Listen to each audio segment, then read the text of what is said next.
Hey, in a not unusual fashion, something I have experienced before and has been mentioned in the other videos, something I'm quite used to.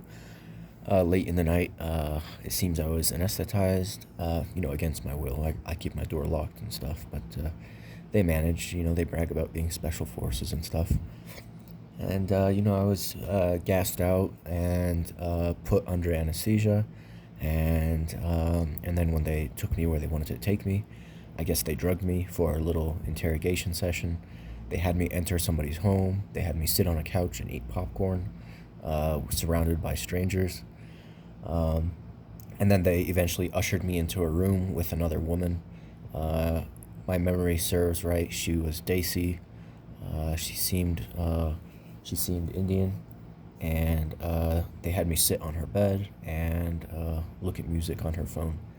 And so that's a pretty desperate move, and it's common when folks like Sayaf Abdullah and Zaid Al Sayed and Saif ul Haq, all these special needs kids from Arizona Cultural Academy, it's very common for them to resort to desperate efforts of forcing my hand to lose to them, or forcing a narrative of a friendship with them and their associates, or them and their agent provocateurs, uh, especially after a severe loss. And several of the videos that I posted yesterday indicated a severe loss for them in their effort to force me to fail a class, in their effort to force me out of a dorm at the university, etc., etc.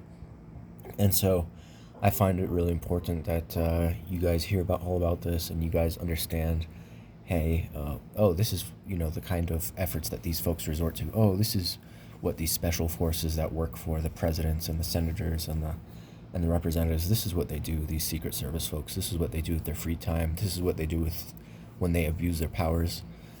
They set up false narratives and they force people's hands.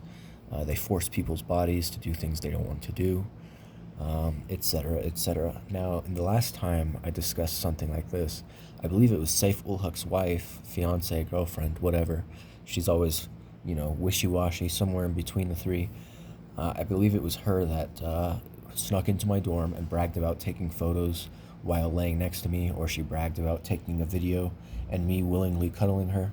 Thing is, as I explained in the last video, well, not the last video, but the video that touches on this topic, I do enjoy cuddling, and I graciously, opened up my blanket and lifted it up for her to come and snuggle, because that's something that I'm very used to doing with, plenty of people and plenty of loved ones. That is, whether it be family or a friend.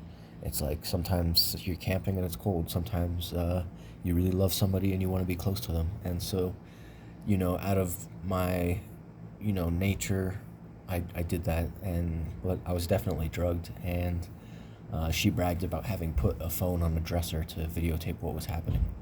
And so I thought that was very important to mention as well. And you can see how this is some sort of trend, and you might be able to see why that can be a little bit disconcerting, especially after they take a huge loss. They go, "Oh, we're gonna lose. Okay, well, we'll cheat even more than we already cheat." And it's crazy because they cheat. They set up a boxing match to be fixed, and they still manage to lose. And so, when you fix a boxing match, you bet everything on it, right? Because the boxing match is fixed. It's a guaranteed win. You're just multiplying money. Why not put all your eggs in that basket? And they keep doing that. They keep putting all their eggs in the basket. And when the boxing match gets unfixed, they get really frustrated about how it all went down. And so, anywho, I just figured that was worth documenting, worth noting. And so, this kind of narrative that they have a roommate set up as a bodyguard, or that they have a roommate as an innocent bystander, can all go away, because when a bunch of people sneak into your place and they gas you and they pull you out for drugging and interrogating, that individual has to be aware, especially considering that he himself wears a humongous disguise that lifts him up and makes his body much bigger.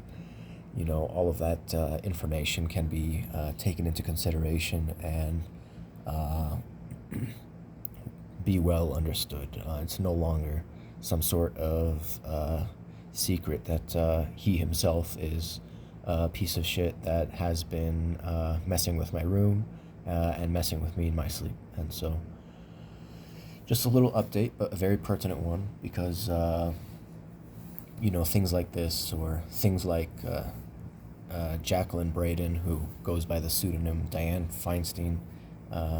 It's important that people know what these folks are up to and what kinds of things they've done to try to get away with their heinous crimes, and to try to set up notions of friendship and notions of culpability in some sort of crime, etc., etc. I may be under attack, but their attacks aren't flawless. These people suck dick at what they do, and they're just some rich kids whose parents got them a nice job.